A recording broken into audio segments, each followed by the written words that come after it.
भी नहीं आया कि क्या हुआ है। फिर पता चला जी लिस्ट आई है, और कोई छोटा मोटा नहीं, बहुत बड़ी एक जिम्मेदारी,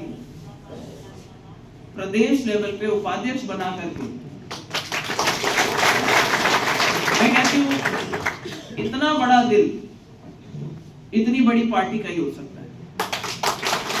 और वो भी एक मेरे जैसे इंसान के लिए जिसका मैं मंच पे खड़े होकर मुझे कहते हुए कोई बुरा नहीं लगता कि भाई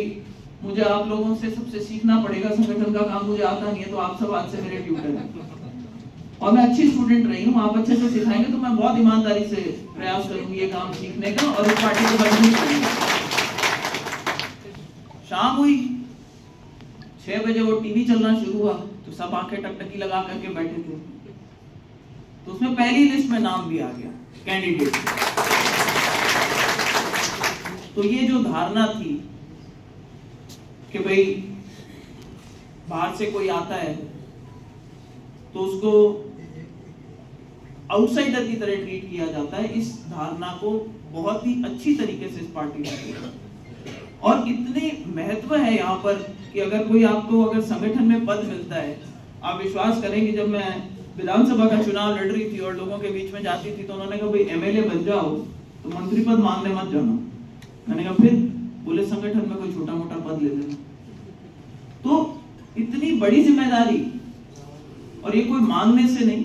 उन्होंने विश्वास जता करके शायद जो जिम्मेदारी मुझे लेकर के पार्टी में आए थे, मैंने भी देखिए आप लोगों के बीच में हूँ और ईमानदारी से प्रयास किया था कि जिस दिन से भारतीय जनता पार्टी ज्वाइन करी, मेरी एक ही जिम्मेदारी थी कि अपना कुनबा बढ़ाएं, अपनी पार्टी को मजबूत करें, अपने परिवार को मजबूत करें। और आज तो मैं इस पार्टी का डबल तरीके से हिस्सा हूं। तो मैं पुणे यहाँ बैठे सभी नेताओं को और कार्यकर्ताओं को ये विश्वास दिलाना चाहती हूँ कि ज्योति मिर्धा, जैसे मोदी जी खड़े होकर के गारंटी दे सकते हैं, कोई नेता गारंटी नहीं देता, कि मोदी जी की गारंटी होती है जो वो काम करना चाहते हैं, लोगों के फायदे की बात करते हैं। भाई ज्योति मिर्धा आप लोगों को ये गारंटी देती है कि ज्योति मिर्धा हर एक संभव प्रयास करेगी इस परिवार को मजबूत करने का।